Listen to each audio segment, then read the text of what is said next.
কথা বাধ্য হয়ে পরিচয় প্রকাশ্যে আনে। বিস্তারিত জানতে সম্পূর্ণ ভিডিওটি লাইক দিয়ে দেখতে থাকুন। রিচা ও প্রান্তিক মিলে পরিকল্পনা করে গ্রীষ্ম উৎসবের দিন মাই মমস ক্যাফের গাড়িতে করে বিষ ফুল পাচার করবে। তাই উৎসবের দিন সকাল সকাল রিচা গোবরডাঙ্গা চলে যায় গাড়ি নিয়ে। কিন্তু কথা পার্লারে যাওয়ার সময় গাড়ি দেখতে পেয়ে রিচাকে সন্দেহ করে।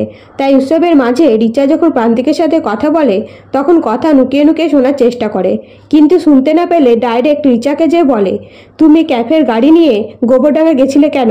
তখন রিচা কিছু বলার আগেই অগ্নি এসে উপস্থিত হতেই রিচা কথার উপর দোষ চাপিয়ে সেখান থেকে চলে যায়। তখন অগ্নি কথাকে জিজ্ঞাসাবাদ করলে কথা বলে, রিচার কথা শুনে আমাকে বকবেন না।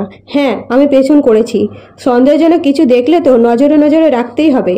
এরপরে কথা গুহবাড়ির বউদের সাজাতে সাজাতে বারবার নাচের বাহানায় চারিদিকটা খেয়াল রাখে। তখন দেখতে পায় অগ্নির ক্যাফে থেকে যে খাবারের বক্সগুলো আনা হয়েছিল সেগুলো বাইরে নিয়ে যাচ্ছে।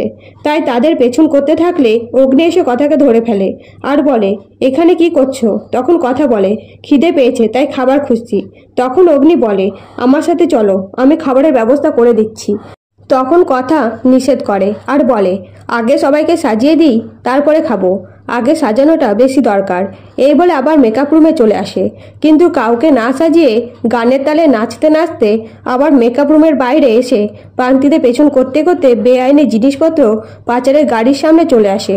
তখন কথা রাজা রানী মিলে থানায় যেয়ে বলে, এখনই একটা গাড়ি করে বেআইনি জিনিসপত্র পাচার হচ্ছে, তাই আমাদের সাথে চলুন। কিন্তু অফিসে যেতে না চাইলে রানী বলে, এবার সত্যটা প্রকাশ্যে আনতেই হবে।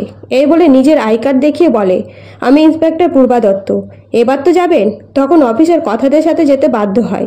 তো বন্ধুরা, ভিডিওটা ভালো লাগলে লাইক করবেন আর কমেন্ট করে জানাবেন এবং পরবর্তী আপডেট পেতে চ্যানেলটিকে সাবস্ক্রাইব করে পাশে থাকবেন। ধন্যবাদ।